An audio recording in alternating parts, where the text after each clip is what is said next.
If you were one of the lucky Jeep owners to pre-order the Oracle Vector Grill, you're probably waiting for a box like this to arrive at your front door any day now. And we know you guys have been waiting for a while, and we can feel the anticipation building. So we wanted to take some time to do an open box video, show you everything that's included with this product so you know what to expect when you receive yours.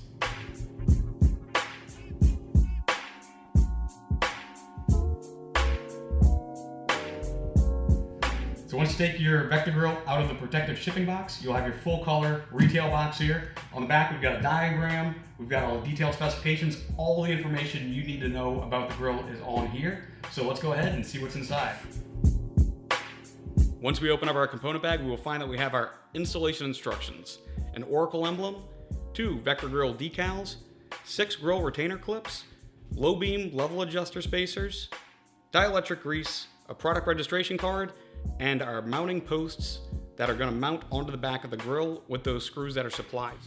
So as you can see, out the box, everything on the Vector Grill comes pre-assembled. Everything's pretty much already done for you.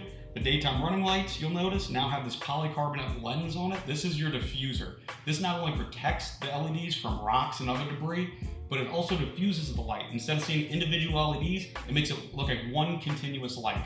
And it has this nice tinted effect as well. Same thing on the turn signals. Your high beams and low beams are all pre-installed and wired up for you. We're gonna go ahead and turn around and take a look at the back and show you just how easy this plug and play wiring harness is to install. All right, now that we're going to the back of the grill, we can go ahead and identify our driving beam and low beams, as well as our high beam here. You'll see these go into a headlight adapter that has an H13 plug that plugs into the factory harness.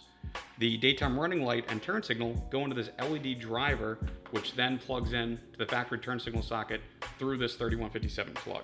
So everything's plug and play, ready to install. Now, let's go ahead and show you how to install this mounting post. So you take the corresponding post that's marked right hand and match it with the RH here. So this post goes on this side, put it on here, and then the screw is gonna hold it in place. All right, now with the mounting post installed, we can go ahead and add the retaining clip, and we'll do so as well across the bottom of the grill. All right, so that pretty much covers everything that's included with the Oracle Lighting Vector Grill. Be sure to check out our other videos to see how to install a Vector Grill on your Jeep Wrangler. And for you guys that want to paint this, we're gonna have another video that shows you how to disassemble and reassemble this. Check out the links in the video description for more details. Thanks for watching.